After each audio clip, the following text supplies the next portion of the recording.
Bem, então, né, um bom final de tarde, bom começo de noite a todos e a todas que estão aqui conosco.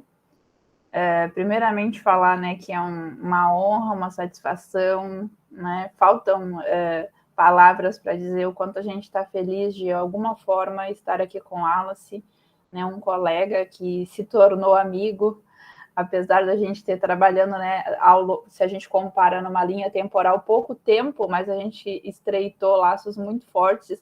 Hoje eu estava lembrando, a minha apresentação é informal como eu sou, vocês me perdoem, mas hoje eu estava lembrando, Wallace, da tua chegada na UFGD e do momento que tu estava sem sala. E eu lembro que tu muito incomodado, e eu lembro que, não sei, eu não lembro quem era a pessoa que estava na coordenação da direção lá da Facete, mas não, Wallace, mas a gente vai dar um jeito, do nada a gente conseguiu a sala que o Wallace, né, ficou lá enquanto esteve na UFGD. Hoje eu estava lembrando desse momento, e a Maria Amélia, eu lembro da Maria Amélia olhando e falando, nossa, se não fosse vocês terem ido lá, ele ia ficar sem sala. Não, a gente vai dar um jeito de conseguir sala para ele, porque ele não vai passar pelo mesmo perrengue que a gente passou. Eu lembro que eu e a Adriana, a gente ficou muito tempo sem sala na UFGD, e assim, lembrei especialmente desse momento, e de muitos outros que a gente teve, né, compartilhando muito café. Eu lembro a gente tinha lá a nossa turminha que gostava muito de café, de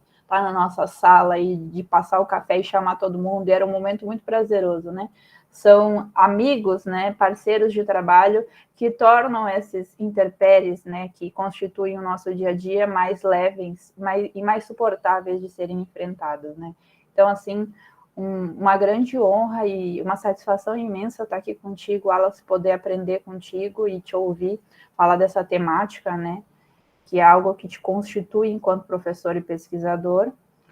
E então vamos começar, né, e desenvolver a nossa 7ª atividade desse ciclo formativo, que é um ciclo que nós estamos desenvolvendo aqui no intento de articular as ações desses 2 projetos muito importantes de formação de professores, que é o PIBID e o PRP. Então, ao longo do ano, a gente vem convidando pessoas, né, que possam contribuir, e com certeza, quando nós pensamos sobre letramento científico, enfim, o nome do Wallace aflorou com muita força, e estamos muito felizes, né, por estar contigo aqui. Então, vou fazer uma leitura muito rápida né, do Lattes, né, um resumo do Lattes do professor Wallace, porque tem muita coisa e não dá para a gente, né, acabar lendo tudo. Então, o professor Wallace, ele é licenciado em Química pela UFJF, é mestre e doutor em Educação pela mesma instituição. Ele é professor adjunto da área de Educação Química da Universidade Federal de São João del Rei, lotado no Departamento de Ciências Naturais. Foi vice-coordenador de curso de Química da UFSJ de 2019 a 2021. É coordenador de área do programa Residência Pedagógica, pesquisador da área de Ciências da Natureza do CAED UFJF, Fundação Centro de Políticas e Avaliação da Educação, líder do grupo de estudos e pesquisas GPLEC, não sei se é assim que pronuncia, Wallace, que visa refletir sobre o funcionamento da linguagem em aulas de ciência, buscando aporte teórico no referencial teórico da análise do discurso de linha francesa. Ele é membro do grupo Contextos da UFJF, tem como áreas de interesse linguagem, avaliação, estágio supervisionado, letramento científico e CTSA. Então, Wallace, mais uma vez, muito obrigado, né, por ter aceitado o nosso convite e dispor do teu tempo, né, que todos nós sabemos o quanto se torna escasso e volátil nesse cenário, né, e já estamos no 2º semestre. Então, assim, o cansaço cumulativo desse período, né? Eu brinco que para mim a pandemia parece um século, né? Porque é muito a nossa percepção do tempo, ela está totalmente diferente da logística de trabalho que a gente tinha antes.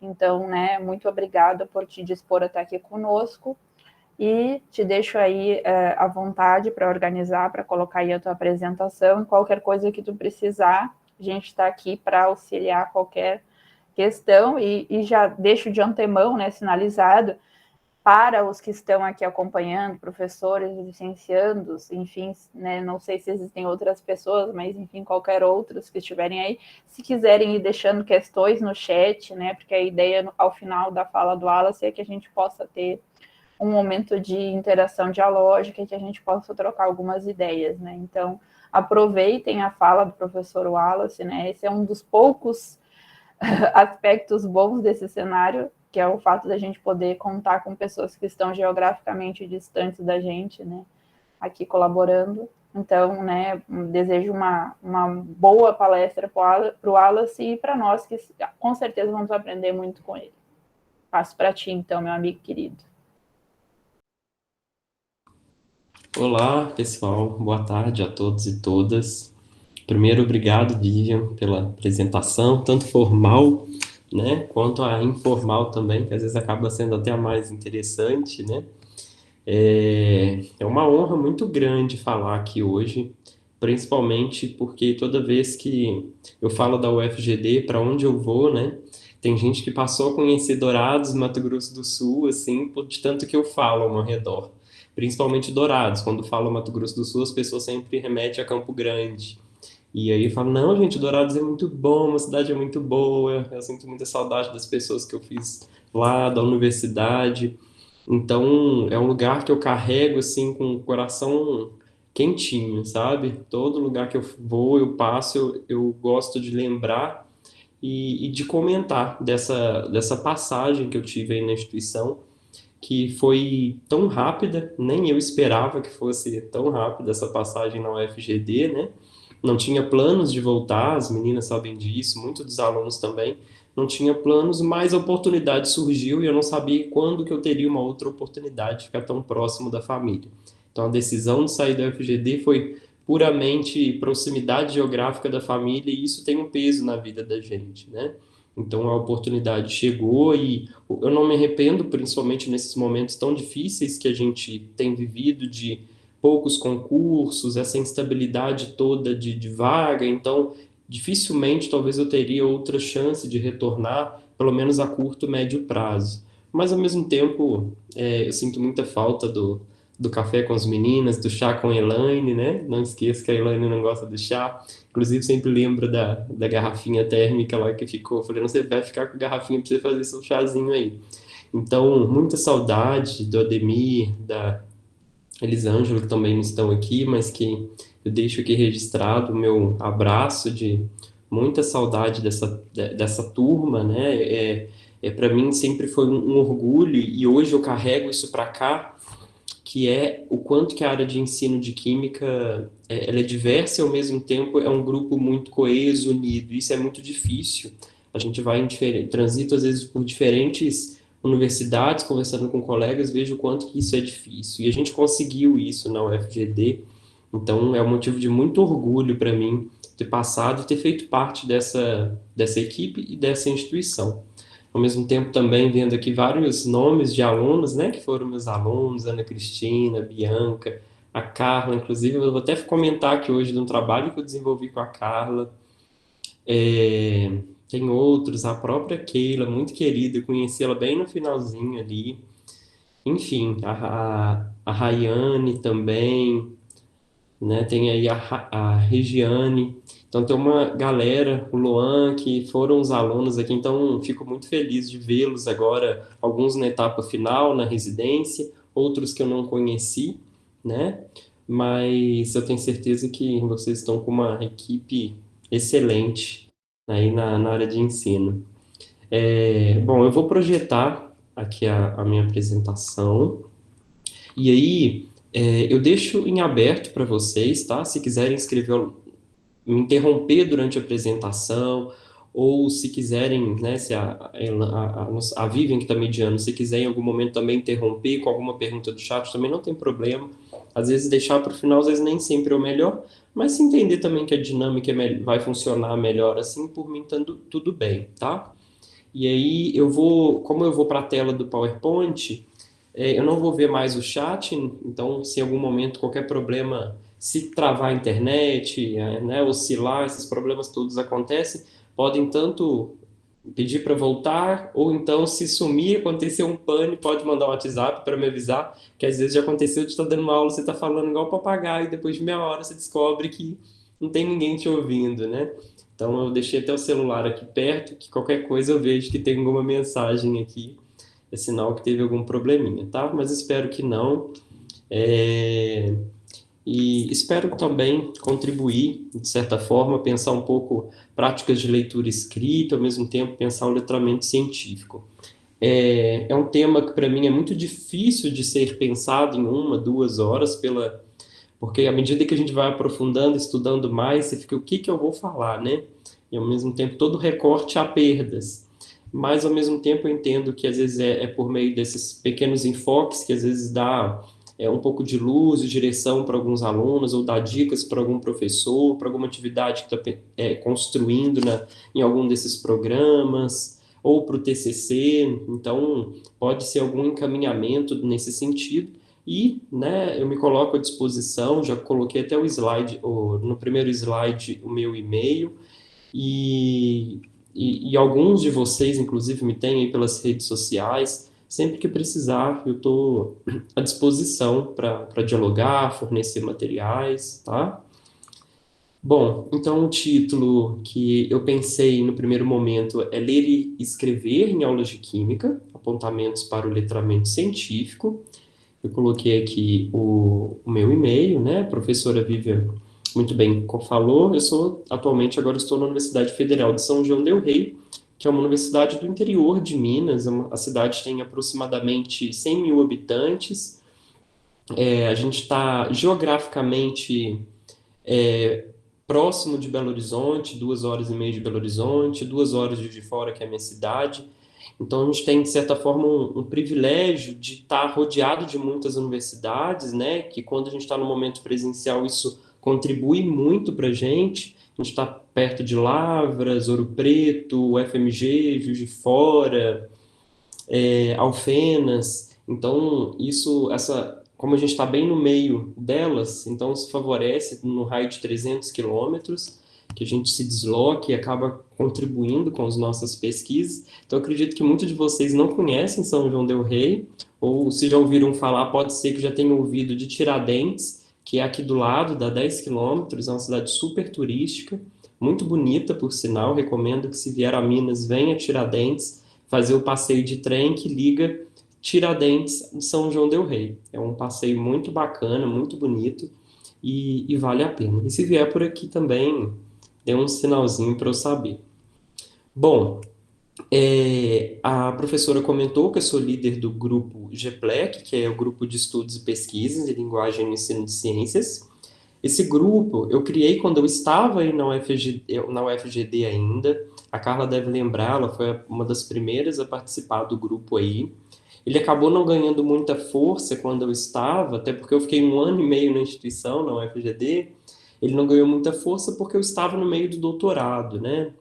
E aí a gente acaba não dando conta de tudo que a gente vai somando de trabalhos. Então, mas o grupo chegou a ser criado aí, e aí com a minha vinda para a UFSJ e posteriormente com a minha defesa no doutorado em 2019, o grupo agora ele tem se consolidado, né? Lógico que a passos curtos, e isso é importante até mesmo para o próprio crescimento do grupo. Ele vem crescendo, e nesse formato remoto ele tem permitido que outras pessoas que têm conhecido o grupo estão participando. Então, se em algum momento alguém se interessar também em estudar um pouco o referencial da análise de discurso de linha francesa, pode, né, entrar em contato e, de repente, participar para sentir se gosta ou não desse referencial teórico. E quem sabe, agora que vocês têm um mestrado, pode ser um caminho de estudo de um outro referencial teórico metodológico que vocês podem estar agregando, ou seja, para um conhecimento não só para as pesquisas, mas para a área de ensino como um todo, né? Ou para ser utilizado também nas pesquisas futuras de vocês, tá? Então, o grupo, agora ele tem se consolidado aqui na UFSJ.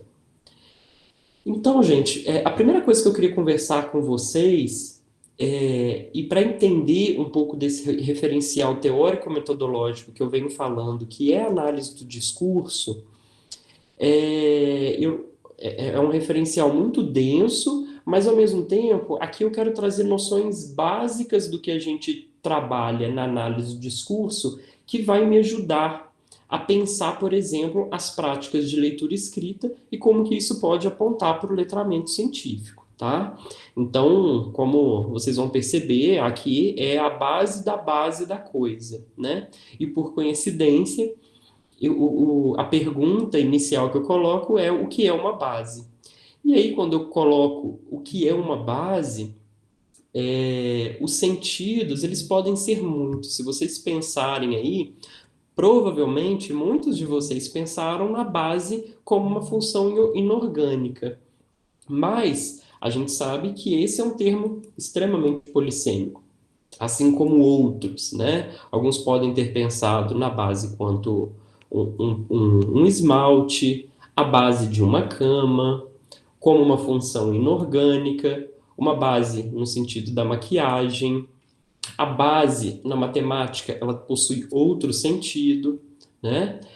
Bases nitrogenadas na área da biologia.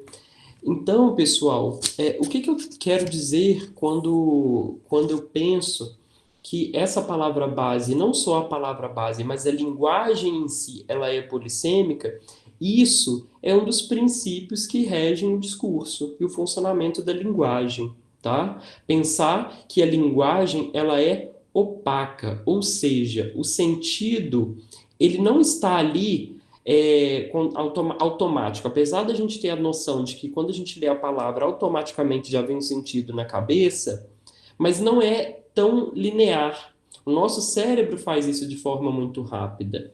Mas vocês devem ter aí várias lembranças de situações que vocês falaram uma coisa, a pessoa entendeu outra. Isso é muito comum.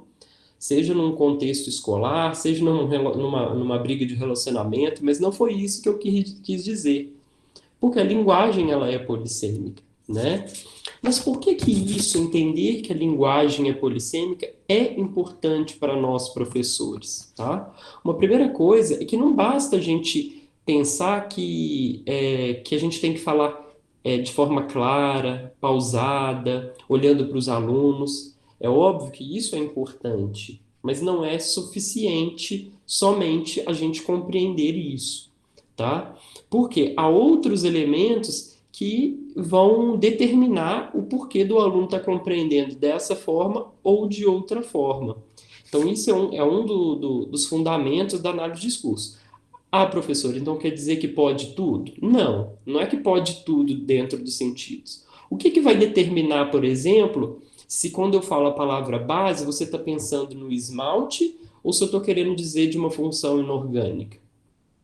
O que vai determinar é o contexto, né? Se eu estou chegando no salão porque eu vou fazer a unha, então, se eu falo, eu quero utilizar a base, dificilmente alguém vai lá e pegar uma soda cáustica para poder utilizar com vocês, né?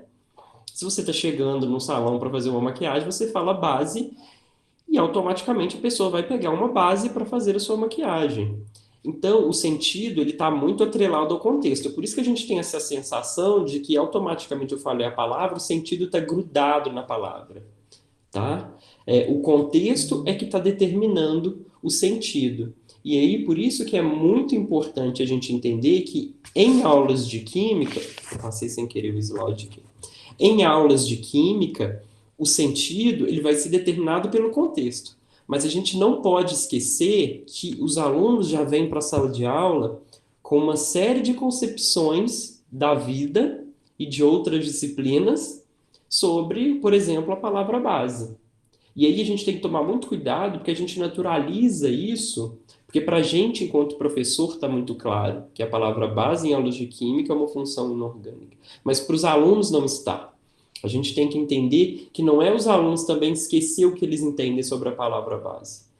Né? A ideia dentro de aula de química é agregar valor àquela palavra. Entender que dentro de aula de química ela vai ter outro sentido, tá? Então é dentro dessa perspectiva que surge essa percepção do porquê, né, é importante a gente pensar aí na polissemia da linguagem. Ao mesmo tempo que ela é polissêmica, ela é opaca e os sentidos, então, eles serão determinados pelo contexto, tá? Então, isso é um dos fundamentos para a gente que estuda análise de discurso, que é pensar mesmo essa questão da não transparência da linguagem, ou seja, que ela é opaca. E aí, como é que funciona o jogo discursivo, né? Por que que uma palavra significa... Por que que um discurso, por exemplo, político significa de uma forma, não de outra? Por que que a fala de um professor significa de uma forma, não de outra? É dentro desse contexto que a gente acaba analisando dentro do grupo ou em situação de pesquisa, como que esses discursos funcionam socialmente, tá? Então, isso é só uma noção mesmo do que eu estou chamando, por que eu estou falando da análise de discurso. E aí, no decorrer da minha apresentação, eu vou chamar, né, eu vou trazer alguns elementos da análise de discurso para dialogar. Bom, e ainda dentro da AD, eu vou trazer um conceito, esse aqui é um conceito dentro da análise de discurso, que ele é importantíssimo para pensar, por exemplo, práticas de escrita, tá? Que é a questão da autoria. Como é que um sujeito se torna autor? Aí a pesquisadora aqui no Brasil, que é a nossa referência na análise de discurso de língua francesa, que é a Amy Orlandi, ela vem dizendo que a autoria ela pode se dar de três formas, que pode ser por meio da repetição empírica, formal ou histórica. O que que é isso? A repetição empírica, que é do efeito papagaio, que é a gente só repetir algo que a gente viu, que a gente leu, que pode ser também, a gente pode entender que é o Ctrl+C, Ctrl+V, tá? Eu vejo muito dessa forma. Já a repetição formal, que é o dizer de outra forma, que é muito a paráfrase. A gente vê muito nos trabalhos, às vezes, dos alunos na educação básica, que às vezes a cópia, olha, pode fazer, mas não faz igual. Aí o aluno escreve com outras palavras. Essa é a repetição formal, que é uma outra forma de dizer o mesmo. E a repetição histórica, que é uma das mais importantes para a gente, que nos interessa bastante, que é quando é a que desloca, que permite o movimento e historiciza o dizer do sujeito. O que é isso? É quando você consegue olhar, por exemplo, para uma produção de um aluno e não perceber que aquele discurso que ele está dizendo não é, por exemplo, de uma fonte A ou B, né? Aquilo já é um conjunto de leituras, de influências, e que está se materializando no discurso do sujeito. Então a gente não consegue perceber a origem desse dizer. Elas são muitas influências, tá? São muitas influências que se cristalizam nesse dizer desse sujeito. E essa, de fato, ela é muito difícil. A gente, enquanto estudante da pós, né, Adriana, Vivian, Elaine vai lembrar o quanto que é difícil, às vezes, a gente, de fato, ter que, ao mesmo tempo, dialogar com os referenciais por meio da repetição formal ou empírica, mas, ao mesmo tempo, chegar a conclusões por meio dessas pesquisas em que a gente vai fazendo essa discussão e essa discussão se aproximar dessa repetição histórica. Porque a gente percebe, às vezes, muito, até mesmo artigos ou, às vezes, trabalho de conclusão, que é muito da repetição formal, né? São pessoas dizendo a mesma coisa que já foi dito em outro momento e a gente consegue perceber a origem desse dizer, tá? Não é errado, tá, pessoal? Eu não estou aqui defendendo que a gente só tem que falar, então, por meio de repetição histórica. Não, né? Essas coisas, elas vão caminhar juntas, todas elas são importantes. Inclusive, é por meio, às vezes, de muita repetição formal e, às vezes, até empírica, que a gente vai conseguindo cristalizar o nosso dizer para chegar na repetição histórica, tá? E aí, outro referencial que é importante e que eu vou discuti-los aqui com vocês, o primeiro foi por meio da linguagem, que é a análise de discurso de língua francesa. Eu trouxe aqueles elementos iniciais da transparência, da polissemia e o conceito de autoria. E agora, bem especificamente, o de letramento científico, que pode ser que alguns de vocês já tenham visto no decorrer da trajetória de vocês do curso ou alguma outra leitura. Alguns, né, inclusive eu sei que na UFGD vocês têm uma disciplina chamada de alfabetização científica, não lembro se o nome todo dela era assim, mas era algo que começava com alfabetização científica, tá?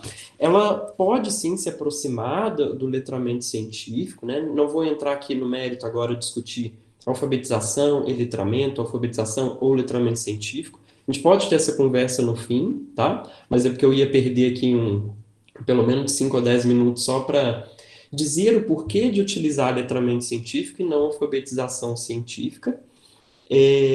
Mas quando eu estou trazendo a ideia do letramento científico, eu estou pensando nos trabalhos de Hudson Santos, em que ele compreende o letramento científico como uma prática social. Aí estou lendo aqui esse primeiro tópico.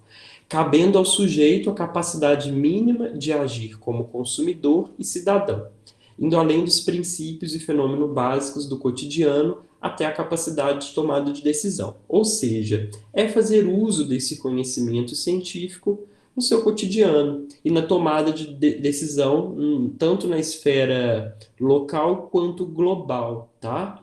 Então, o Santos vem trazendo aqui nesse texto, por exemplo, que uma pessoa letrada cientificamente, ela deve, por exemplo, né, compreender, saber preparar diluições de produtos domésticos sanitários, compreender satisfatoriamente as especificações de uma bula de um medicamento, adotar profilaxia para evitar doenças básicas que afetam a saúde pública, entre outras características desejáveis de uma pessoa letrada cientificamente. Pode parecer utópico? Em alguns pontos, sim, tá? Eu, no próximo slide, eu vou trazer outros elementos do letramento científico, mas é porque às vezes a gente está olhando muito para o aluno também que chega no nosso ensino médio. E eu entendo que o letramento científico e a Base Nacional Comum Curricular, e aí aqui eu poderia fazer várias críticas, mas uma delas, de um dos pontos que vem colocando, que eu coloco aqui como elemento, é pensar o letramento científico desde os anos iniciais, que às vezes não coloca isso como um objetivo de inserir o termo letramento científico, apesar de aparecer, mas coloca a formação para a cidadania, né? E, então, isso já é um dos indícios que a gente pode estar pensando aí do letramento científico desde os anos iniciais, que é algo que, a priori, e aí hoje eu tenho muito mais contato com a formação dos pedagogos, quando a gente olha para a formação do pedagogo, a gente entende, às vezes, por que o professor tem tanta dificuldade de trabalhar a ciência lá nos anos iniciais. E o quanto que isso vai impactando ao longo da vida desse sujeito, que chega lá no ensino médio com aquela defasagem, com tanta dificuldade, não só em ciências, mas também nas outras áreas do conhecimento, né? Então, pensar o letramento científico, ele tem que ser pensado ao longo da vida do indivíduo, e não só, por exemplo, quando chega nas disciplinas mais específicas de ciências no ensino médio, tá? Então, acho que para a gente, um ponto para a gente pensar sobre o letramento científico é entender que ele tem que ocorrer ao longo da formação do indivíduo.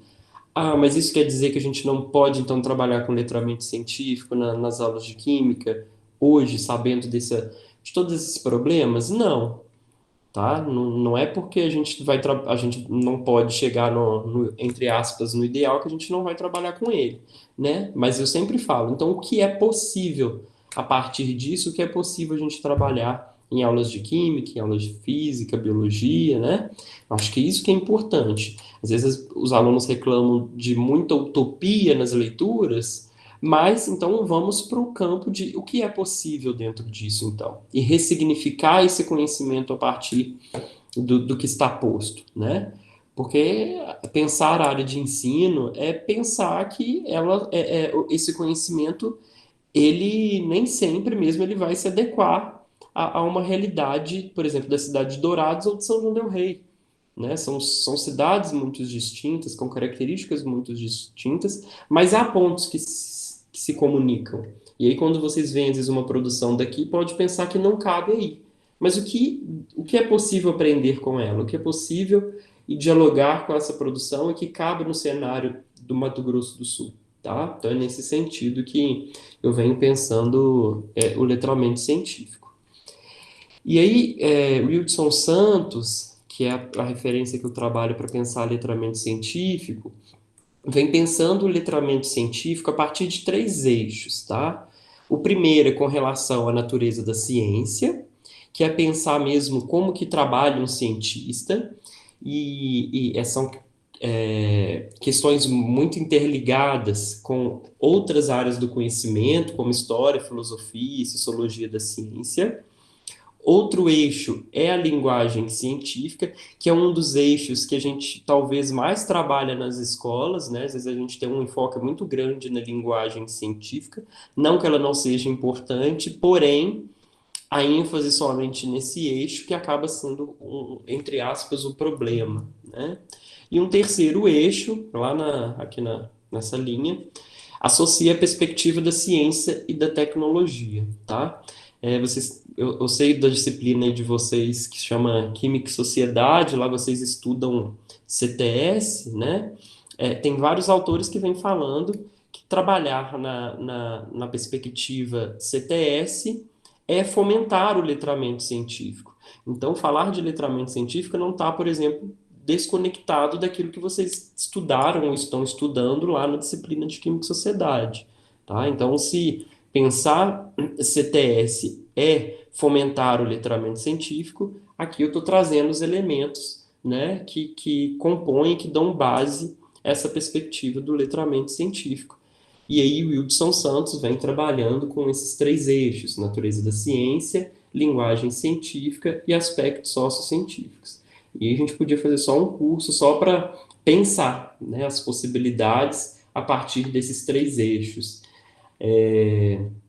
Eu tenho percebido que cada vez mais a gente vai ter que se aproximar desses três eixos, principalmente quando a gente olha agora os novos livros didáticos que estão vindo, quando a gente olha os currículos que estão sendo construídos, cada vez mais a gente vai ter que diminuir essa ênfase que a gente dava somente à linguagem científica para poder transitar e pensar o ensino de ciências numa perspectiva mais ampla, né? Pensando a partir desses aspectos da ciência e tecnologia, como que a linguagem e a natureza da ciência perpassa esses aspectos sociocientíficos, tá?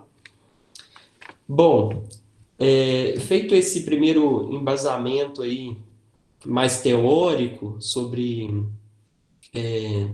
letramento científico e linguagem. E aí, gente, como eu disse, é um enfoque que eu estou trazendo, né? A Adriana sabe disso, que ela participou da minha banca de doutorado. Lá eu faço toda uma discussão sobre leitura, escrita e letramento científico. Então, aqui é somente um enfoque mesmo que eu venho trazendo por conta mesmo da limitação do tempo. Mas onde eu quero chegar com isso tudo? Agora, por que eu faço essa base teórica e agora quero discutir um pouco desses gêneros textuais? Bom, se eu perguntassem para vocês qual é o gênero textual predominante na formação de vocês, na formação agora enquanto professor, essa pergunta e as respostas hoje eu percebo que elas estão começando a divergir do que a literatura mostra. Isso é ótimo, porque se eu fizesse essa pergunta 10 anos atrás, e de quando eu fiz, por exemplo, o meu mestrado, e de quando eu fui aluno da graduação, eu falaria sem sombra de dúvidas. É o relatório, né? É o relatório como gênero predominante na minha formação. E isso tem mudado, e eu fico muito feliz quando tenho feito essa fala em outros lugares, eu percebo que tem aparecido outros gêneros, né? Eu sei aí que na UFGD vocês trabalham muito com portfólio, e então eu percebo que outros gêneros eles estão aparecendo em destaque, né, na formação de vocês. Mas eu acredito que o relatório deve ser um gênero muito forte na formação, principalmente das disciplinas ditas duras aí, as disciplinas inorgânica, analítica, fisicoquímica, ainda mais por conta do laboratório que acaba sendo o formato de escrever predominante, né? E isso é uma coisa também que já apareceu muito nas falas, que as disciplinas de formação específicas de licenciatura trabalham muito com diferentes gêneros. Quando a gente vai para disciplinas específicas, acabam focando, por exemplo, na resenha ou no relatório, tá? Eu vou falar um pouco sobre, não estou aqui querendo crucificar o relatório, não é isso, tá? Mas a minha crítica é como gênero predominante da formação. E principalmente quando a gente pensa na formação de professores. Então, a gente, enquanto professor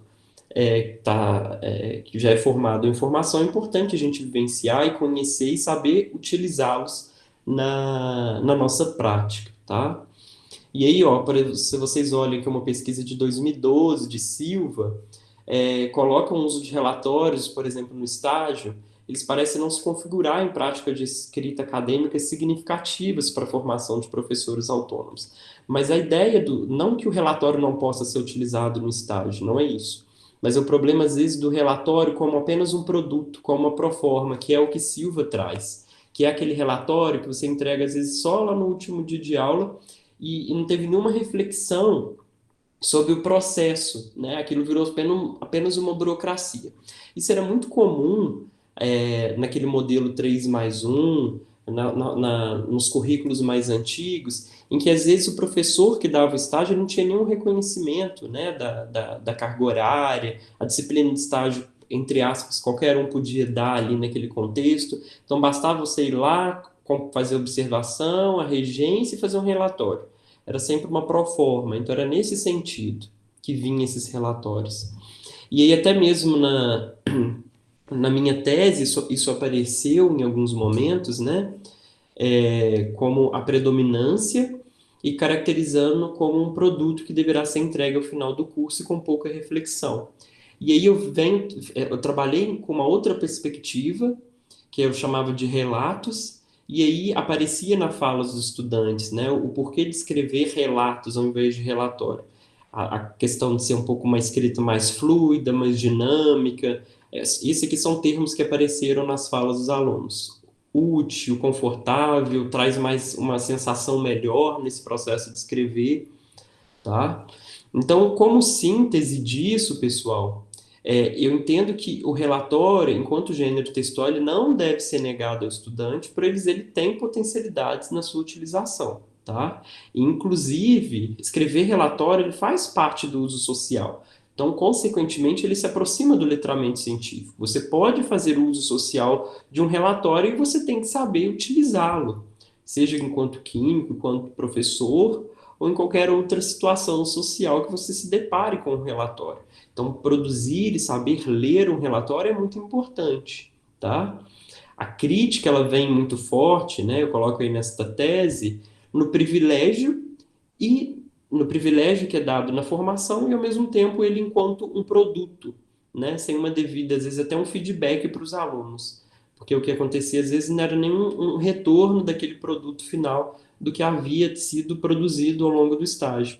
E para nós já é muito claro que pensar esses processos investigativos, eles dependem de uma leitura, uma releitura, uma escrita, uma articulação com um referencial teórico, né? Então é muito importante essa leitura por terceiros para que, de fato, vocês, enquanto professores, vão ressignificando aquilo que vocês estão construindo dentro do campo, no caso do estágio, do PIBID ou da residência, tá?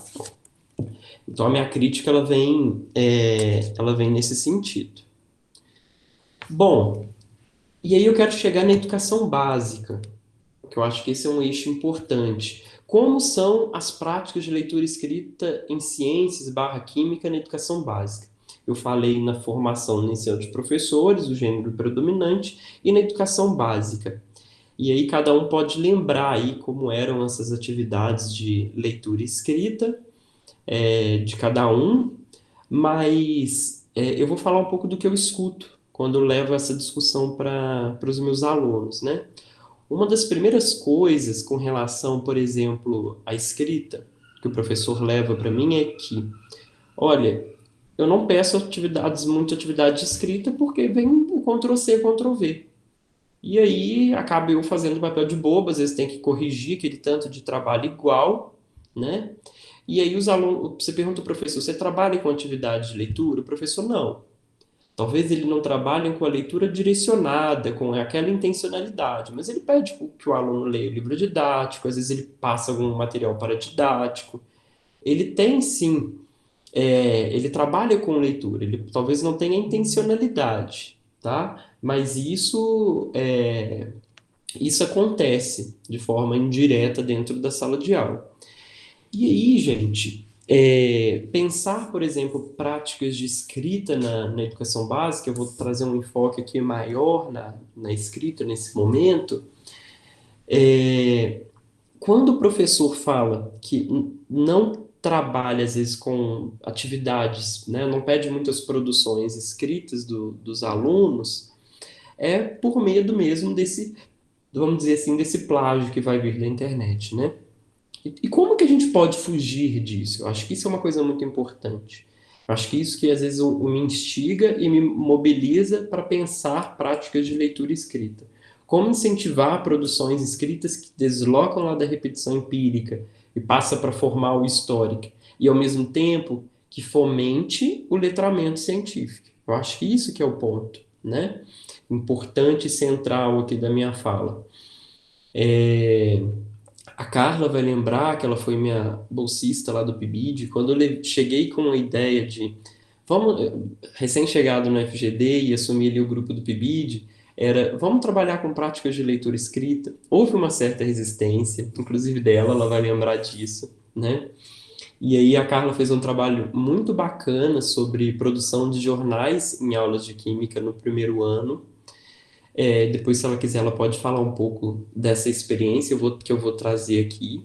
Mas um dos desafios que eu lembro que ela me falava, olha, tem jornais que ficaram muito bons, né? Tem jornais que ficaram tanto com estética quanto conteúdos bons. Mas tem jornal que ficou ruim, né? E aí, qual que era o trabalho que às vezes eu falava com ela? Você tem que, às vezes, então, orientá-los. Você precisa, às vezes, leva ele para o laboratório de informática, ajuda eles nessa confecção, fala para eles que esse processo de Ctrl+C, Ctrl+V não é mesmo o ideal que se faça, né? E aí alguns foram evoluindo com essa orientação que ela teve com esses alunos, outros não.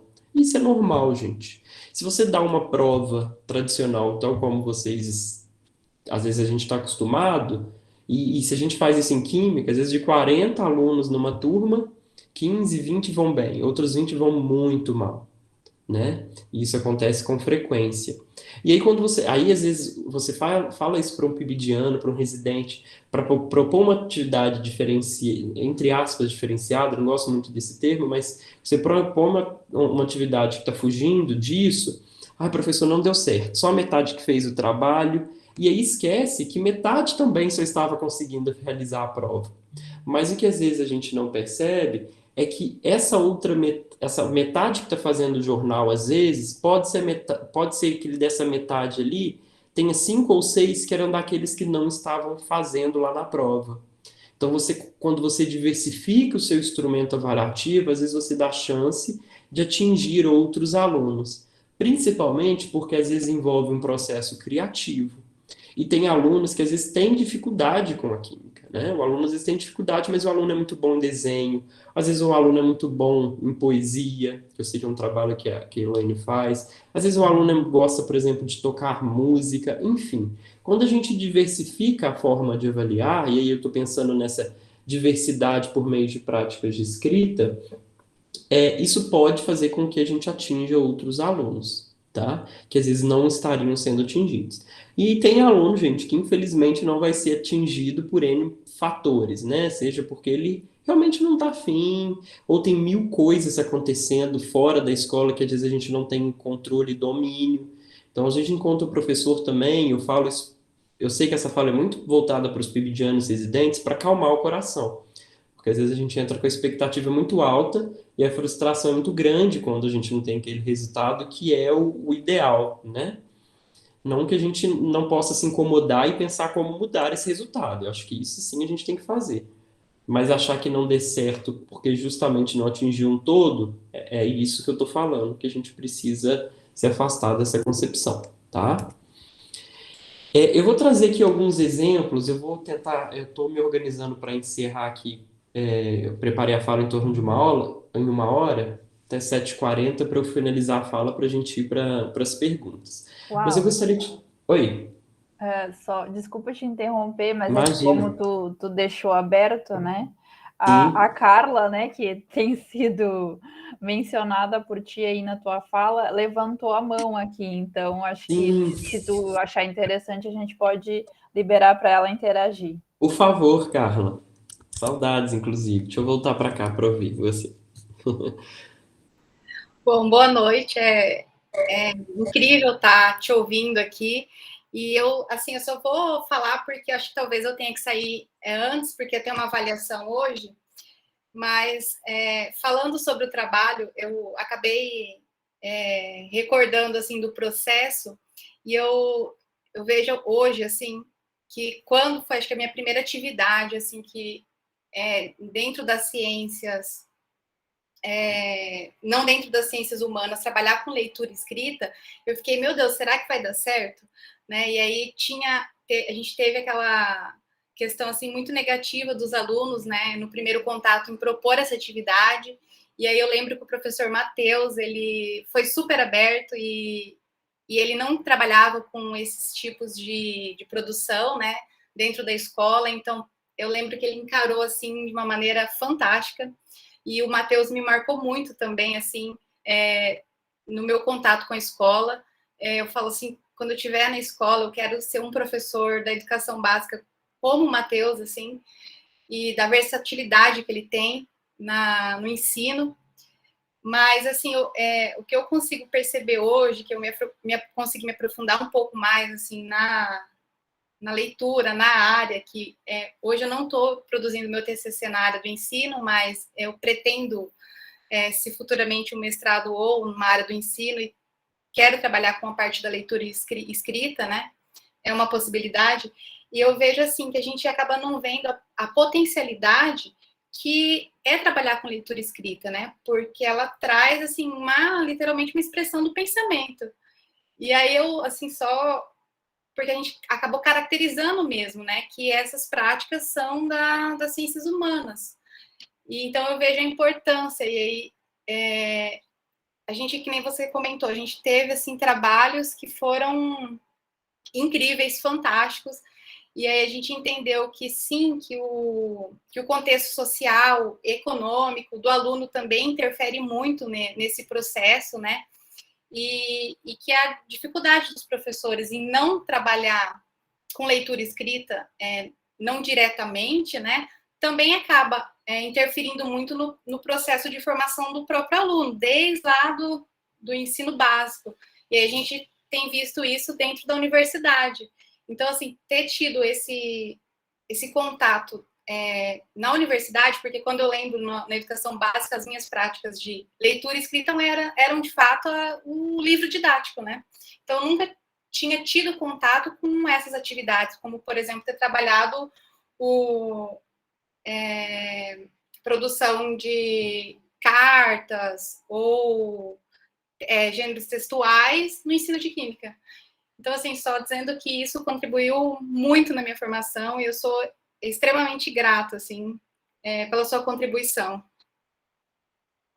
Que bom, Carla. Fico muito feliz. Dá um baita orgulho, viu? Da professora que você está se tornando, né? Tenho certeza que todas essas influências, você fala do Matheus, eu também, eu lembro dele, de fato, um brilhante professor, então não tem dúvida da linda professora que você tá se tornando.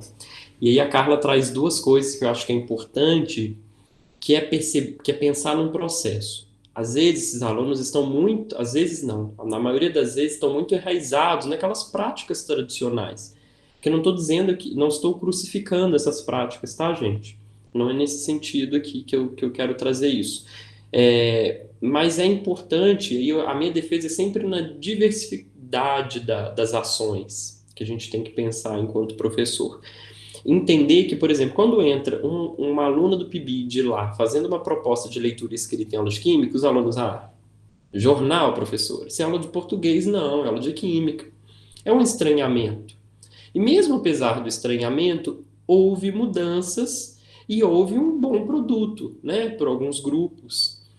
E aí, se a Carla continuasse na escola e fizesse, por exemplo, no segundo bimestre, pensar agora, vamos pensar agora uma outra ação com outro gênero, talvez esses alunos já não teriam aquela fala inicial, né, aula de português, professora. Porque os alunos começam a entender que na disciplina de química também se trabalha questões, não vou falar da língua portuguesa, mas questões que envolvem gêneros textuais, né?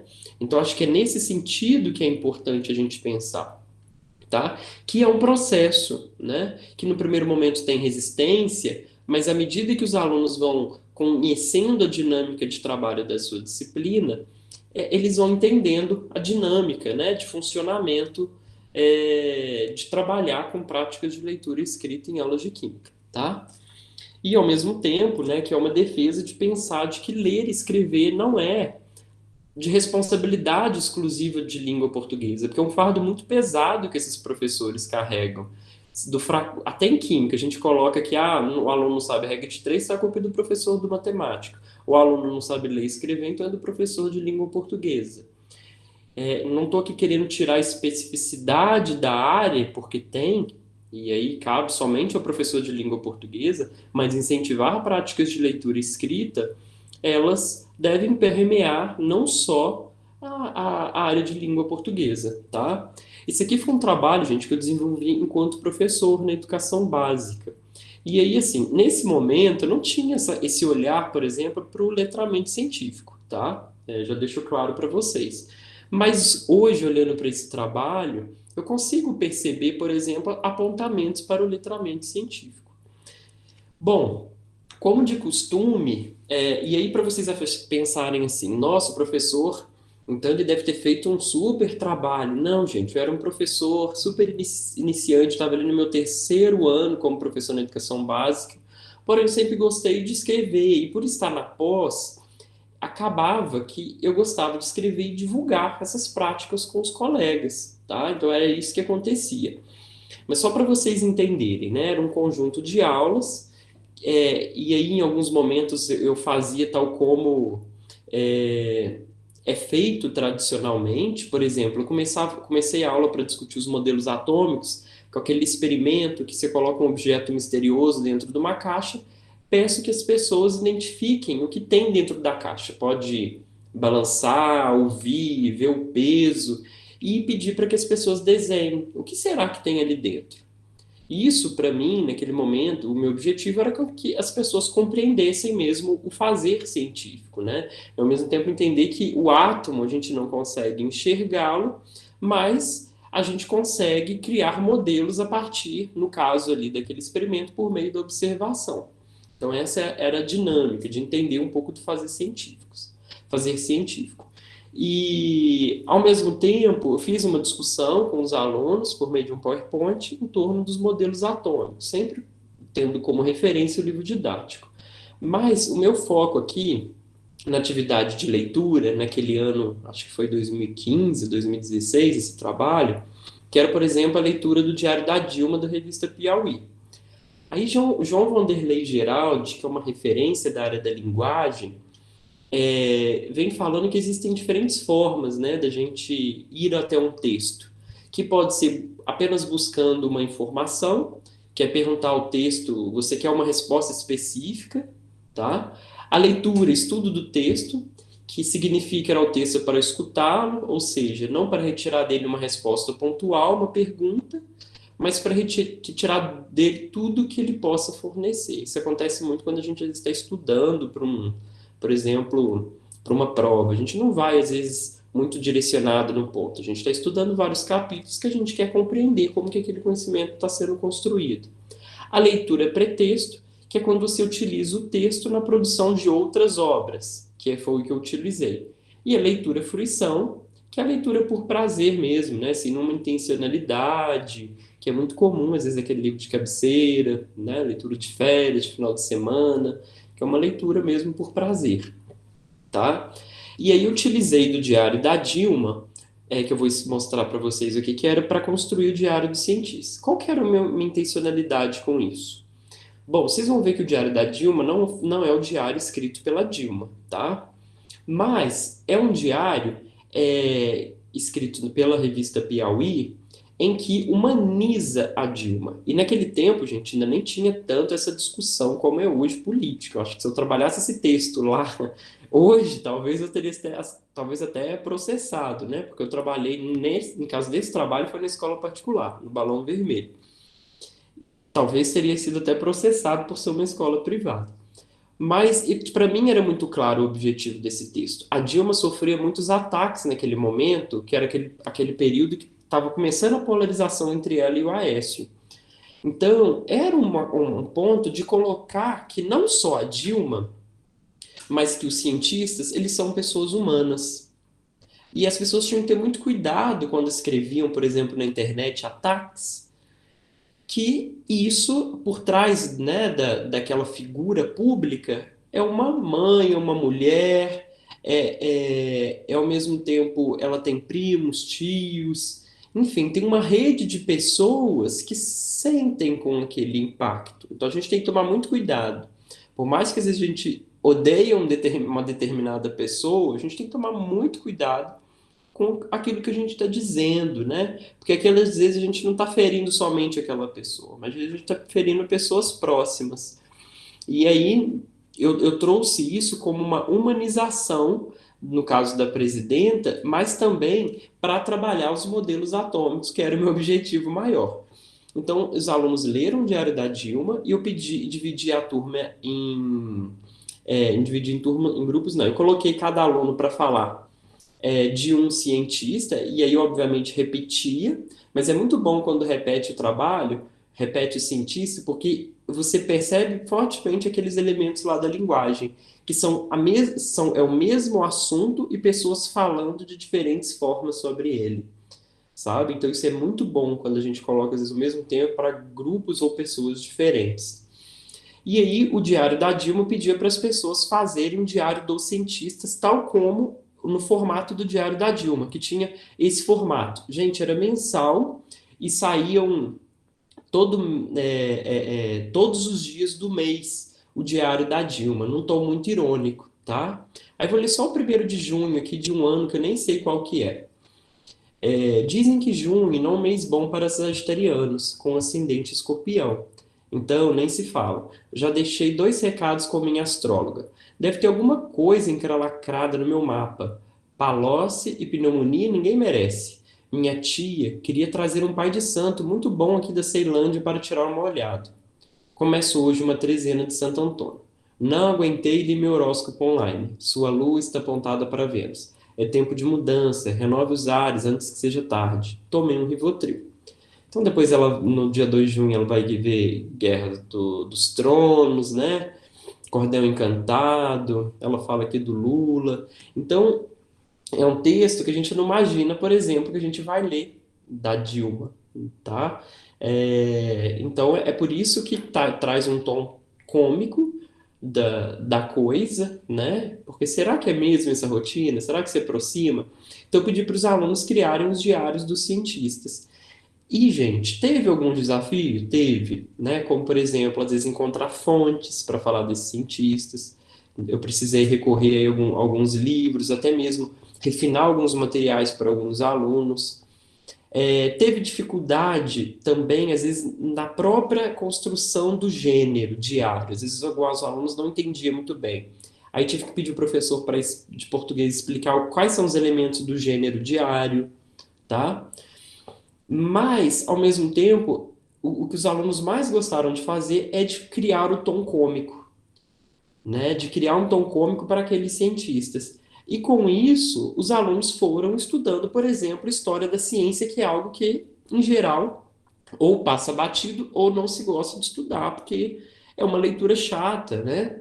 Desinteressante. Então, para os alunos construírem um diário de cientista, eles tinham que aprofundar na vida e nos feitos que essa pessoa fez ao longo da sua trajetória. Aqui eu coloco, por exemplo, alguns recortes desses diários, que são muito maiores, né? Coloco aqui só 2 trechinhos. Por exemplo, querido diário, hoje faço 28 anos, ainda pensando como as coisas mudaram. Eu contribuí para a evolução dos modelos atômicos, mas sei que isso pode mudar com o tempo. Aí hoje, quando eu olho, por exemplo, para isso, eu vejo, mas sei que isso pode mudar com o tempo. Isso me traz indícios, por exemplo, de que o aluno percebeu que a ciência ela é formada por verdades transitórias, sabe? E que ao mesmo tempo está intrinsecamente ligado àquele feito, àquele momento histórico. Olha esse início aqui desse trecho do Lucas. Querido diário, estou com raiva. No período da Segunda Guerra, ajudei nos estudos da bomba atômica, mas eu percebi os estragos que uma bomba dessa causa. Então sou tão culpado quanto esses nazistas mesquinhos que tomaram meu país, mataram o povo dos meus e trouxeram um terror comunitário. Então você vê que esses elementos históricos e sociais, eles vêm à tona para poder falar do cientista que eles estão investigando, tá? Então, o convite que eu deixo para vocês, enquanto professores, gente, e às vezes meus alunos falam, nossa, professor, você é muito criativo. Mas eu acho que não é nem isso. Eu olho para os textos que circulam socialmente e vejo como que isso cabe nas minhas aulas, né? Como que isso entra, pode ser trabalhado na formação ou na educação básica. E foi isso que surgiu quando eu li, por exemplo, o Diário de Cientistas enquanto professor. Né? Poxa, então vamos criar o diário lá dos cientistas que eles estão estudando, tá? Eu vou passar aqui de forma mais breve, por conta do avançar do tempo, mas um outro gênero, por exemplo, que eu trabalhei foi as histórias em quadrinhos, né? E aí, uma coisa que eu tinha percebido enquanto professor nesse momento era que os alunos eles já vinham com uma bagagem sobre aquilo. Aí eu poderia, por exemplo, perguntar para os grupos, falem as vantagens e desvantagens, o que é uma usina hidrelétrica, termoelétrica, nuclear, que era um pouco do óbvio do trabalho que era feito. E eu sabia que havia um tanto de trabalho igual do Ctrl+C, Ctrl+V dentro disso. Eu falei, não. Então eu vou pedir para que os alunos produzam histórias em quadrinhos explicando o que é, os benefícios e malefícios dessas diferentes fontes de energia. Ah, mas por que isso, professor? Por quê, gente? Aí entra um pouco do processo autoral. Os alunos não conseguem, por exemplo, fazer Ctrl+C, Ctrl+V de um texto da internet e colocar num quadrinho. Vocês concordam comigo? E com isso, então, os alunos, o que eles têm que fazer? Eles têm que ler, compreender e refinar aquilo para a linguagem da história em quadrinho que tem as suas características. Percebe que nessa transição, os alunos eles têm que minimamente compreender esse processo para escrever dentro do quadrinho, e com isso afasta daquela coisa de ter que só copiar e colar.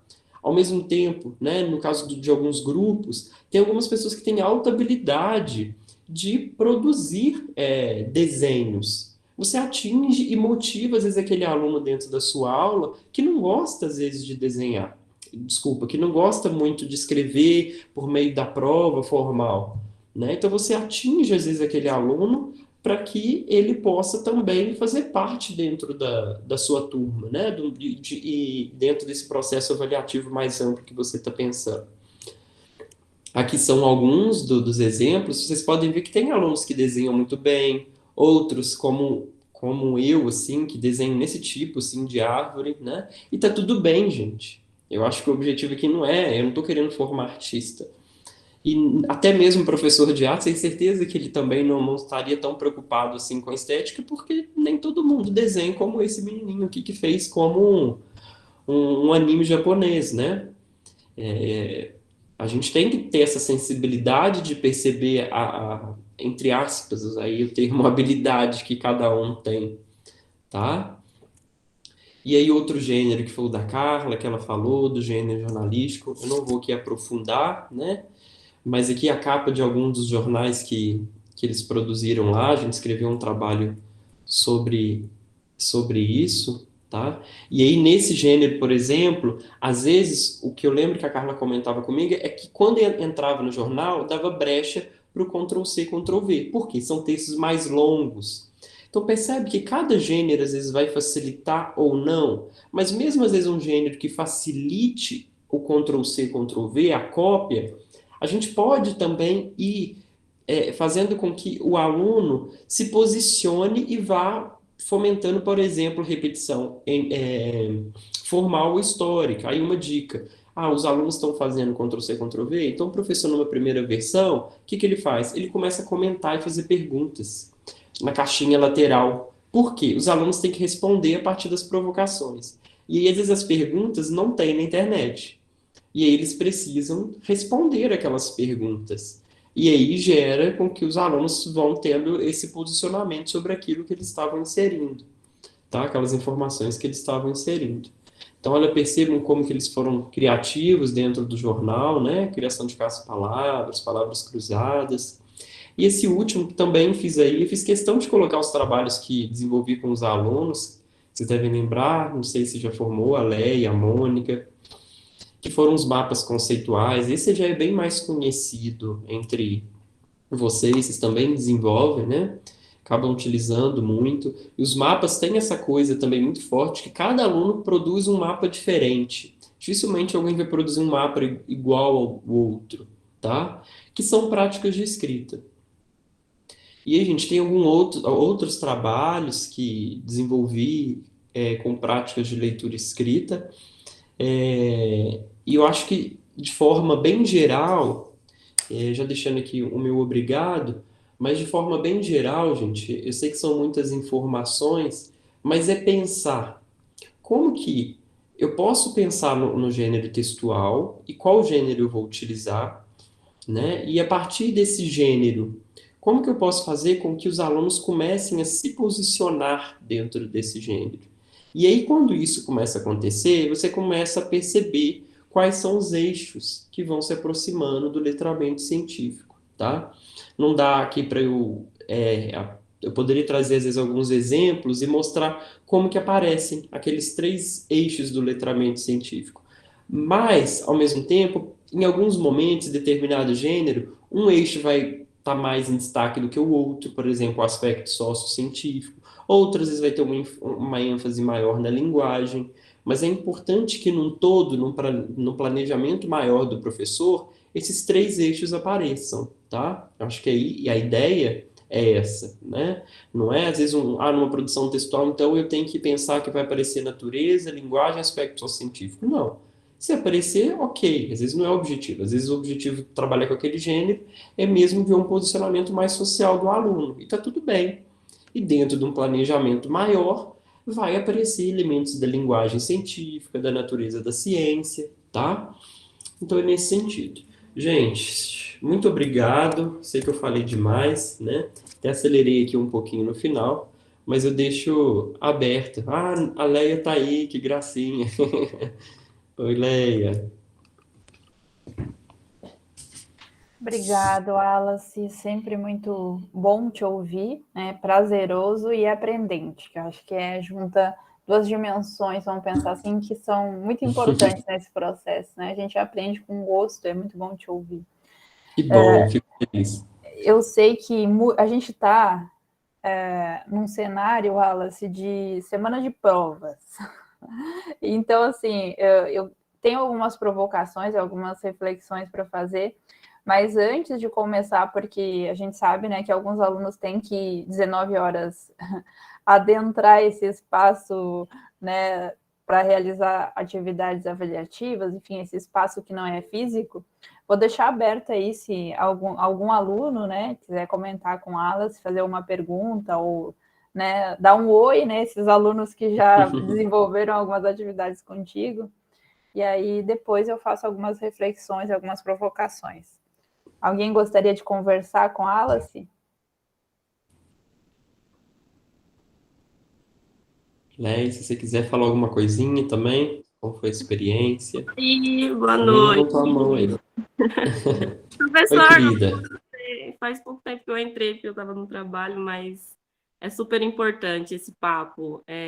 Eu acompanhei quase todas essas atividades e foi maravilhoso, foi uma descoberta. Eu sempre falei isso, né, que o Wallace ele me ajudou a descobrir a licenciatura, assim, porque eu tinha pavor da sala de aula, mas eu sempre admirei esse trabalho. E foi muito bom Obrigado. trabalhar e conhecer essa área, né? E eu tô, na verdade, não tem nem uma dúvida, né? Eu tô só para dizer o quanto é importante, viu? Obrigada. Obrigado, Léa.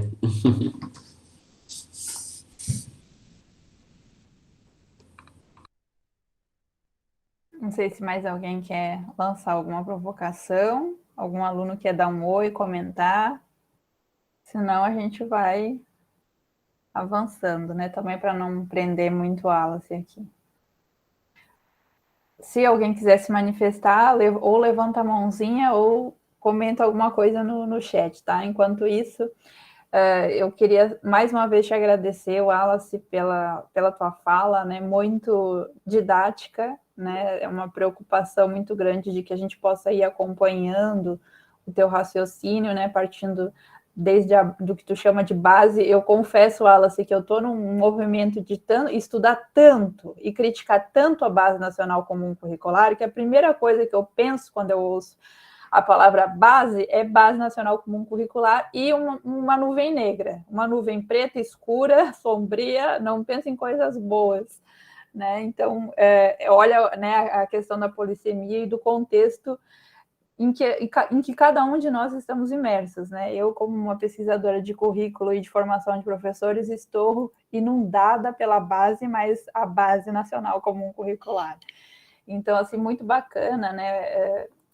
Acompanhar, né, a tua discussão e o pouco, eu sempre comento que o pouco que eu sei da análise do discurso é muito influenciado a partir das nossas conversas, que a gente estava sempre lá tecendo algumas discussões da TD e da análise do discurso. Lembro de algumas bancas que a gente participou junto e que foi muito aprendente, né? A gente intercambiar essas paisagens compreensivas, né? Que são divergentes em alguns pontos, mas convergem em muitos outros, né? E aqui, Wallace, especialmente eu e a Adriana, a gente tem desenvolvido algumas práticas no estágio que eu tenho certeza que tu seria um baita parceiraço. A gente já vai para o segundo semestre que a gente está desenvolvendo o que a gente está chamando de sarau, né? Que são atividades, digamos assim, lúdicas, atividades mais humanizadas, poéticas, para discutir as aprendizagens que a gente constrói no estágio e sobre o ser professor. Tem sido muito bacana. A gente tem trabalhado com fotografia, com poemas, com música.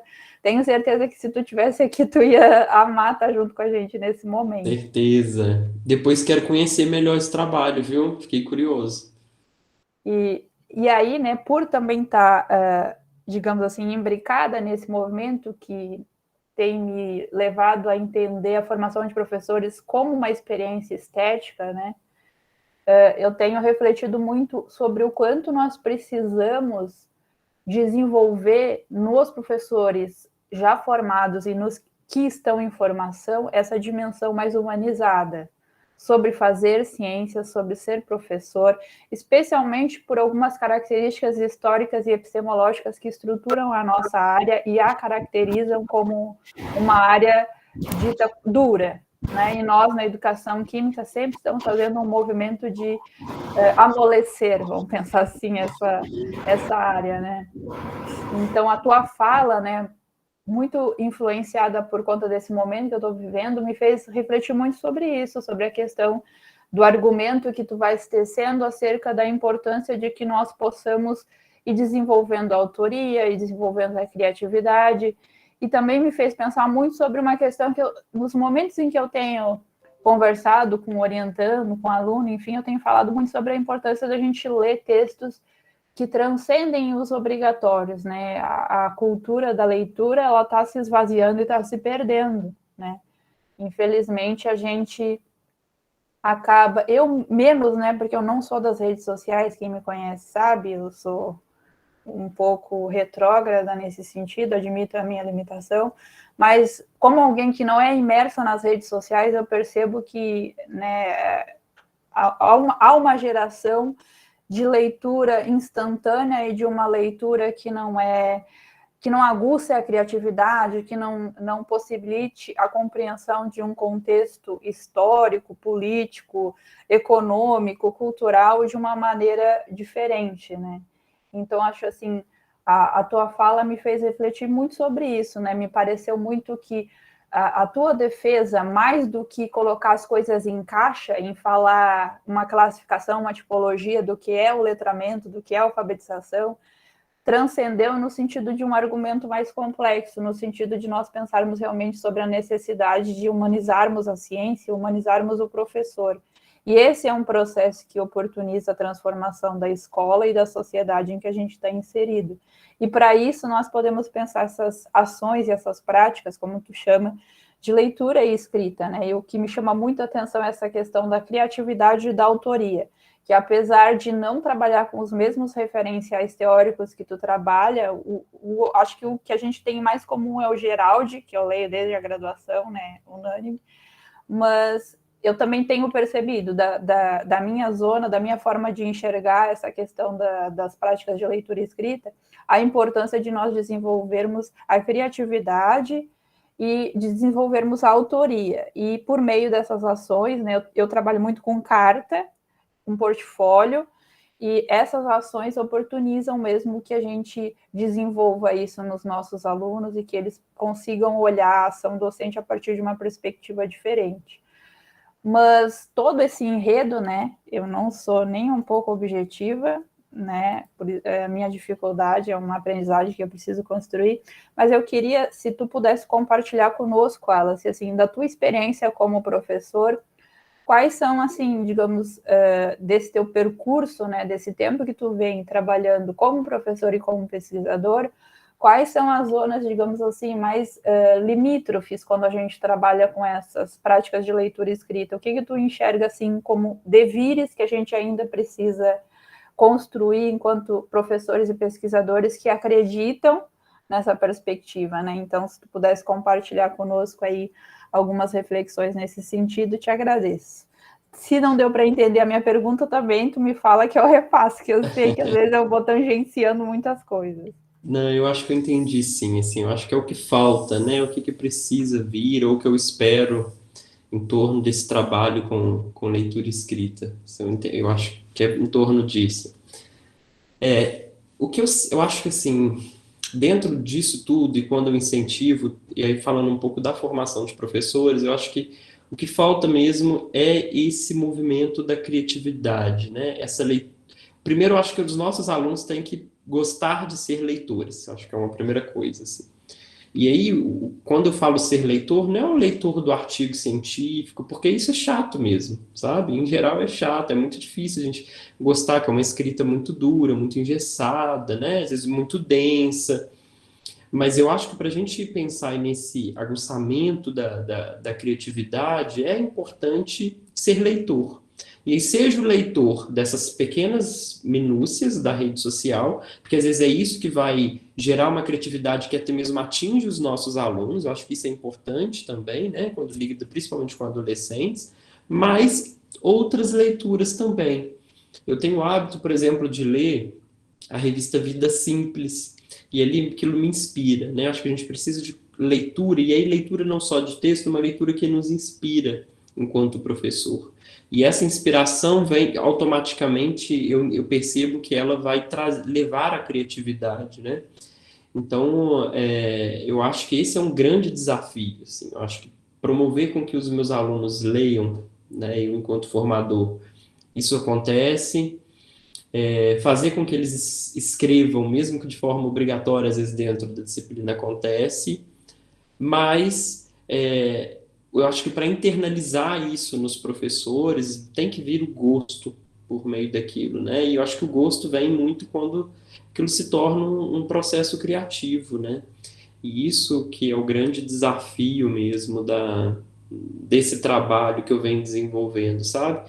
Sensibiliza alguns, nem todos, mas eu percebo que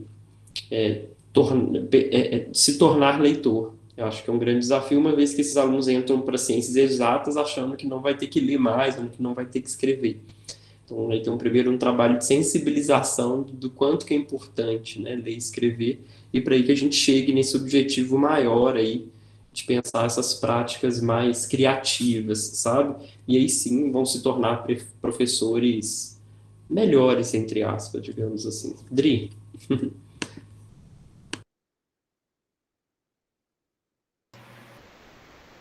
Bom, eu gostaria de agradecer pela tua fala, né? Eu acho que, assim, quando eu sempre falo que é sempre bom ouvir no momento que a gente, parece que esses momentos, ultimamente, a gente tem oscilado muito, né?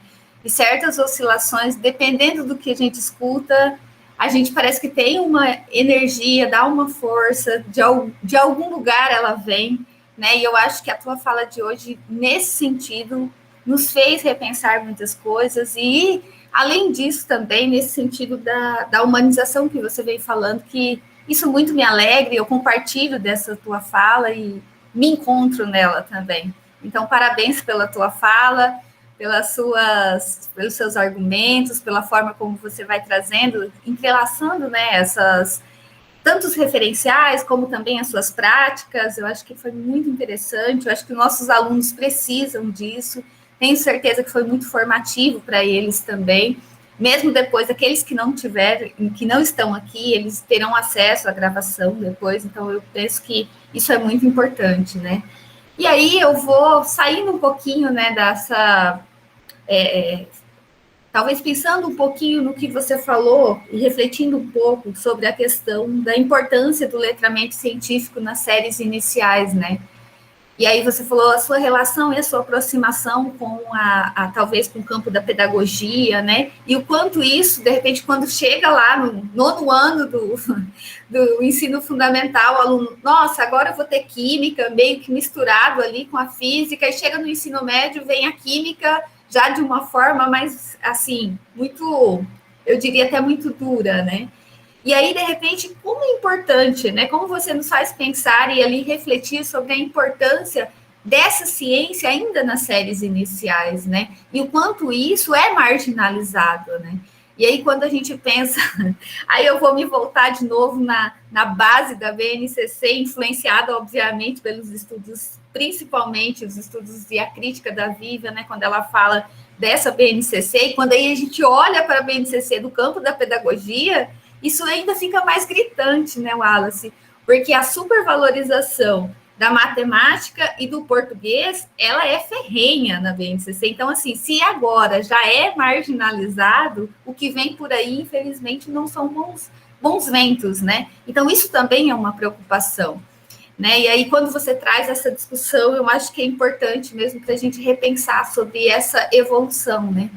Quando a gente chega no final, ali no ensino médio, como que o aluno vai gostar de uma ciência que ele está conhecendo nesse formato já, né? Então, é um fator relevante que você levanta, que nos faz repensar. E uma outra questão também que eu acho que eu gostei bastante, né? E aí eu até anotei aqui quando você traz a ideia do Diário da Dilma, né?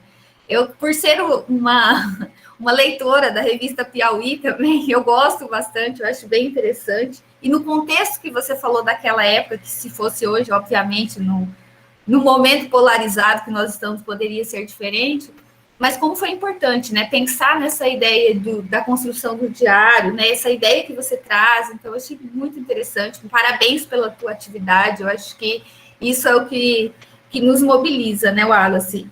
E aí, né, quando você coloca da importância mesmo do cuidado do cuidado ao falar com o outro, né, eu acho que a gente está vivendo em um período agora que isso acho que está mais forte ainda, né? Porque eu tenho falado até com os meus alunos, para as pessoas próximas, assim, com quem eu converso, né? Nós não estamos bem, né, Wallace? Ninguém está bem. É impossível estarmos bem no meio de uma pandemia. O que a gente tem são, assim, momentos que a gente tenta estar bem, mas ninguém está bem. E aí, quando a gente escuta certas palavras de ódio, certas palavras que às vezes nem estão com ódio, mas elas estão com o intuito de ferir a outra pessoa, ou até a nós mesmos, e às vezes até a gente faz isso também. Então, assim, a gente está num momento que é muito complicado. Eu acho que o nosso terreno agora está muito arenoso, assim, no sentido de muito ruim mesmo, de coisas muito ruins que têm acontecido. E aí, quando você traz essa perspectiva formativa, mas ao mesmo tempo humanizada, e ao mesmo tempo se preocupar com o outro, e a gente já vai no conceito de empatia, alteridade, e outros que aí vão se entrelaçando de alguma maneira, eu acho que é o caminho, né? São os devires que a gente tem. Eu acho que, de alguma maneira, acho que no espaço temporal, no recorte temporal, eu falo assim, isso tem que passar, isso vai acabar, e de algum momento o que a gente aprendeu disso tudo, né? Se é que é possível. Então, nessa tua fala, né, quando você traz essa importância mesmo da escrita, da criatividade, da boniteza de alguma forma de pensar sobre isso e de pensar numa ideia de que o caminho é por aí, né, Wallace? Eu acho que a tua fala nos leva que o caminho é por aí, embora nós estejamos num momento que é um momento complicadíssimo. É um momento ainda que você falou da questão da linguagem, você utilizou um termo que eu acho que eu colocaria agora, opaco, né? Eu acho que a gente está num período opaco, muito nebuloso. A gente não sabe para onde vai, né? E aí, quando essas opacidades, ela precisa, de certa maneira, nos levar para algumas utopias, né? E essas utopias, de alguma maneira, foi nessa conversa de hoje, nessas reflexões, eu acho que nos fazem repensar sobre isso, né? E aí, eu te pergunto agora, né? Depois de pensar um pouco sobre isso e de ir para outros campos, aí pensando na tua fala também, como que está o Wallace hoje, né? Eu lembro que, lógico, foi muito bom conhecer Juiz de Fora, melhor tua companhia, muito bom participar das discussões da tua tese, mas hoje você fez aqui meio que uma meta-análise, né? Que você voltou, né, naqueles seus elementos, né? Como que é o Wallace pesquisador hoje? Né, o que mudou do Wallace hoje, apresentando, rememorando, trazendo elementos de fatos que aconteceram de uma época, sei lá, tão distante, né, que foi um período pré-pandêmico, e hoje nesse período, né, essa evolução, esse período aí, esse espaço que nós temos de pré-pandemia e pandemia, do Wallace de UFGD, num período que não existia pandemia, e do Wallace agora, em outra universidade, rememorando a tese, trazendo elementos da tese e, ao mesmo tempo, imerso nessa pandemia, embora com a segunda dose da vacina. Oxalá, né, Wallace? Mas eu gostaria de te ouvir um pouquinho, assim, desse Wallace pesquisador aí ao longo do tempo. Legal, Dri. Nossa, que baita pergunta, viu? É difícil, né? Porque, assim, é uma confluência de coisas e o Wallace pesquisador é o Wallace professor, ao mesmo tempo é o Wallace Fitness, é o Wallace mil coisas aí acontecendo, né, nesse mundo. Bom, eu acho que o Wallace pesquisador, diferentemente do Wallace lá no doutorado, é um pouco mais sensível, sabe, a causas humanas mesmo. Eu acho que isso que você falou, assim. E um desprendimento cada vez maior e aí isso pode causar uma certa estranheza, do conhecimento científico, assim. Eu acho que isso, para mim, tem sido cada vez mais latente, sabe? De perceber que não é que ele não é importante, mas como que ele não tem que ser o primeiro ponto, não tem que ser o ponto de partida, né? Ele tem que ser o ponto, talvez, de chegada, ou tá ali no meio do caminho permeando algo, sabe? Eu acho que isso é muito forte. O Wallace, ele, daqueles trabalhos de 2015, jamais abriria a mão de falar de tudo que Dalton disse, Rutherford disse, Bohr disse, sabe? Aqueles elementos, fazer exercício da forma do super tradicional como né? Eu acho que hoje vem um Wallace muito mais humano, assim, um olhar muito mais humano para esse processo de fazer ciência, né? Mas isso faz parte também do nosso ser professor, esse desapego que vem principalmente desse conteúdo químico, assim, é por justamente compreender como ele é construído, como ele é feito, né? Como ele se deu ao longo dos tempos, ao mesmo tempo quais são as suas implicações sociais. Então eu acho que é nesse sentido. Não tenho trabalhado mais com letramento científico, Dri, não tem sido mais um ponto de pesquisa, apesar de ser algo crucial para mim hoje, principalmente para nortear um pouco os estudos dos meus alunos em estágio, em algumas disciplinas de metodologia. Eu acho que ele me ajuda bastante, mas não pegou, assim, não foi a minha paixão, né? Estudar a linguagem, sim, é o que me move. E aí, quando eu falo estudar a linguagem, permeia esses sentimentos maiores aí, né? Então, não tenho continuado aprofundando, estudando sobre letramento científico, apesar dele contribuir. Então, é um pesquisador que está aprendendo a ser orientador, estou Estou nas orientações da RP, me pedi credenciamento na pós agora, devo começar a orientar no próximo ano. São muitos desafios, né? Eu ainda me sinto,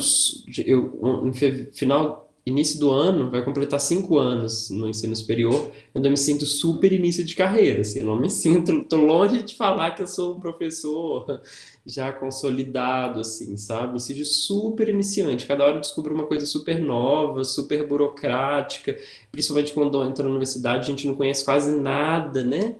E aí, orientar, eu vejo que pelos próprios alunos, cada um é de um jeito. Então, pelo próprio grupo, você vê que cada um recebe de formas diferentes aquilo que você tem tentado propor. Então, eu ainda sou muito aprendiz nisso tudo, né? Sou um pesquisador em construção, professor em construção, mas ainda me sinto muito novo para isso tudo. Mas tô, tô nesse processo aí, querendo cada vez aprender mais, e gosto muito desses espaços que vocês têm possibilitado, né? Essas perguntas, eu acho que hoje eu vou até dormir pensando nela. Obrigado, Dri. Passar para a Elaine, que eu sei que vocês estão com o tempo apertado. Então não vou ficar filosofando muito aqui, não. Tá bom.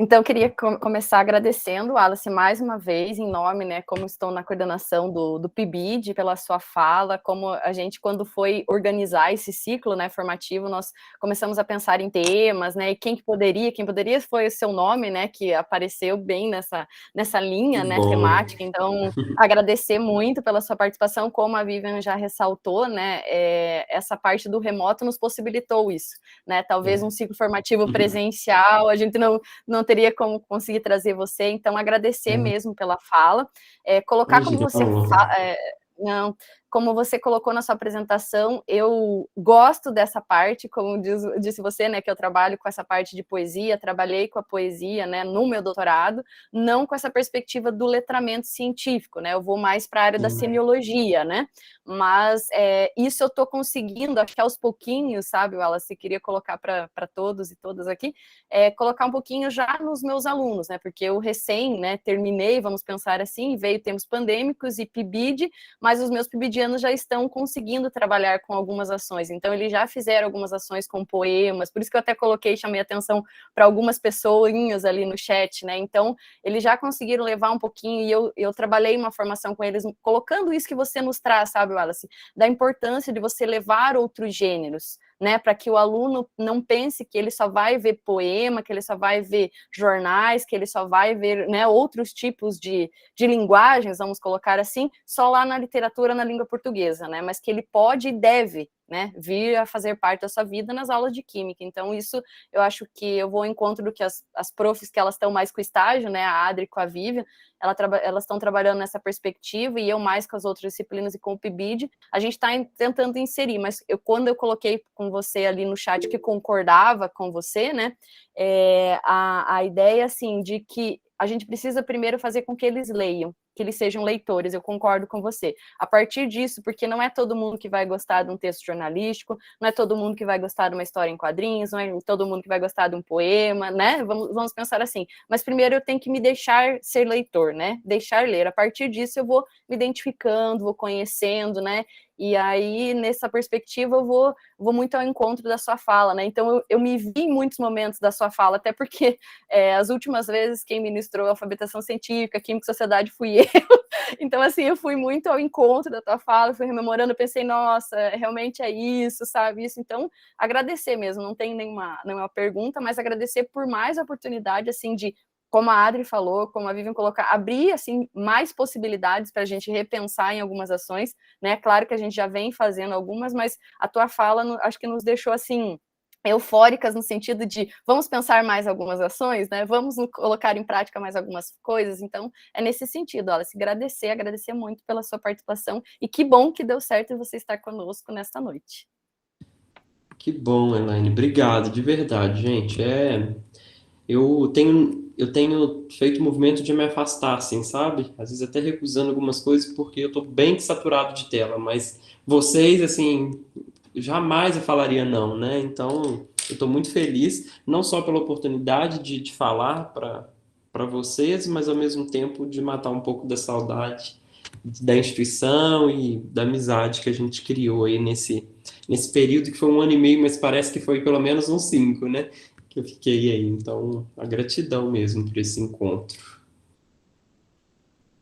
Obrigado, obrigado. Que bom, né? Que a gente se vê e se percebe nas práticas dos nossos colegas, e isso, de certa forma, acaba sendo um grande combustível para reforçar, né, alguns devaneios que às vezes a gente pensa que está sonhando sozinho, mas não, tem muita gente sonhando como a gente, né?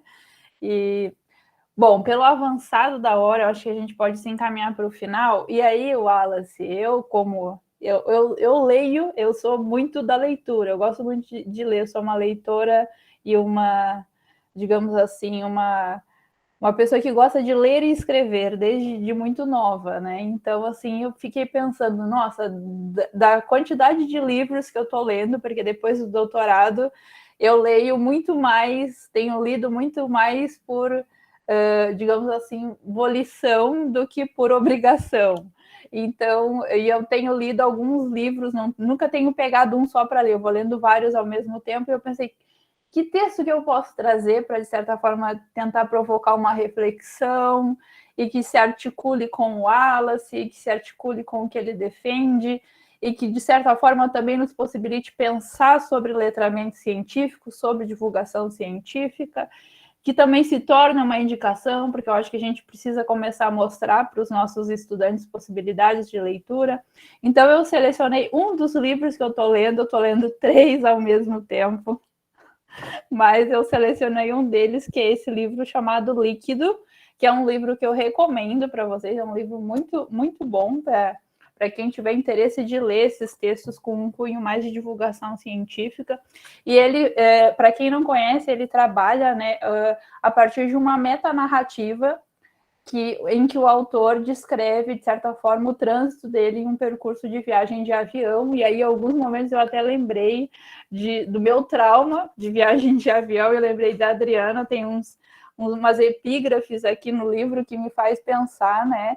Mas eu selecionei esse trecho, eu vou pedir licença para ler ele para vocês, porque ele fala sobre o mar, e ele, de certa forma, ele traz uma ênfase para a divulgação científica, para abordar química e outras áreas, e também, de certa forma, a gente pode pensar nele para discutir o conceito de polissemia, porque o mar, para mim, tem um sentido, e para cada um de vocês vai ter outro. Eu vivi até os 25 anos, mais ou menos, muito próxima do mar, então a minha relação com o mar provavelmente é diferente daqueles que vão na praia passar férias. Eu vivia na praia, então tenho uma relação de afeto muito próxima. E aí eu queria pedir licença, então, para fazer a leitura, e aí a gente se encaminhar para a finalização. Se você consegue flutuar, consegue nadar. Um dos maiores prazeres da vida. Na água, você só não tem peso, mas também consegue deslizar como um dançarino. Há um mundo oculto sob a superfície. Esqueça o custo de ir a Marte e a empolgação de procurar vida em outros planetas. Os oceanos são, em todos os aspectos práticos, mundos alienígenas para nós. Colocando um par de óculos e mergulhando na água com um rápido movimento das pernas, podemos visitá-los. Deslizar até a profundeza azul de um recife de coral é uma das coisas mais maravilhosas que se pode fazer. Os peixes vão observá-lo, com os olhos cansados, e agitar suas caudas para desviar habilmente do seu caminho. Quando você nada, estica um braço e, ao puxá-lo para trás, faz com que o líquido ao seu redor se movimente rápido o suficiente para evitar que as moléculas de água se movam umas sobre as outras, exercendo uma força sobre você. E é essa força que o impulsiona para frente, na direção oposta. E é essa a essência da natação. Seus braços e pernas estão constantemente movendo a água para trás, o que tem o efeito de empurrá-lo para frente. Não é apenas emocionante. Você essencialmente se torna outra pessoa. Enquanto na terra pode ser desajeitado e pesado, na água pode girar e deslizar como um golfinho. Você é livre. Então, eu selecionei esse trecho também para a gente poder pensar um pouco, né? Óbvio, eu fico até emocionada, porque vocês imaginam a saudade que é alguém, né, que teve a infância à beira-mar, e esse trecho me traz uma reflexão muito emotiva. Mas eu também selecionei ele porque eu acho que nós precisamos esperançar no sentido de ser otimistas. A gente não vem vivenciando momentos muito bons, mas nós precisamos tentar, de alguma forma, esperar, buscar, alcançar cenários mais positivos e mais otimistas, né? E para que a gente possa ser livre. E liberdade não se conquista por omissão, se conquista por luta. Então, a gente precisa lutar, e como professores, professoras, formadores de professores, formadores de professoras, nós precisamos buscar ser livres e lutar por aqueles que não conseguem ser livres ou lutar pela liberdade. Nós precisamos nadar, ensinar pessoas a nadar e lutar por aqueles que não o conseguem fazer. Então, Wallace, muito obrigado, né, pela tua fala. Foi um final de tarde, começo de noite muito bom. Boa sorte para os alunos que estão indo fazer prova, já estão fazendo prova, estão na semana de prova, enfim, né? Foi muito bom estar aqui com vocês e espero que a gente possa se encontrar logo, logo, de maneira presencial, quem sabe até na beira-mar, né? Por favor, né? De preferência. Opa, adorei! Ai, meninas, obrigado, Vivian. Lindo, lindo, lindo, viu? Adorei esse encerramento. Suas falas, nossa, serviu como oxigênio para aguentar esse semestre que tá pesado. Aqui tá começando agora, 2021/2. E tá pesado porque eu tô saturado desse formato remoto, né? A gente tá falando tanto de processos de humanização e é um processo robótico, na verdade. Não tem nada de humano, a gente não vê os rostos, não vê, mal falam, mal escrevem no chat. E é um trabalho muito solitário para a gente estar acostumado com olho no olho, tomando café e conversando, se abraçando. Então, espero que dias melhores virão. E vão vir, gente. Apesar dos pesares, vão vir, né? Vamos acreditar. Então tá, gente. Muito obrigado. Vou lá também me organizar, que tem aula daqui uns 30 minutos. Eu só queria convidá-los, né? Convidar vocês, então, como finalização, que na nossa próxima mesa, né? Então, a mesa será com a professora doutora Ana Paula Hilário Gregório, ela é do IFPR Campus Pitanga. No dia 8 de outubro, agora, né, às 17 horas, ela vai trabalhar um pouquinho com vocês sobre mapas conceituais e aprendizagem significativa no ensino de Química. Então, quero deixar o convite, né, a todos e todas para estarem presentes conosco na nossa próxima mesa. Ok, gente. Tchau, tchau. Tchau, Um beijo, gente. gente. Boa Tchau, aula, tchau. querida. Fiquem bem, Obrigado. se cuidem.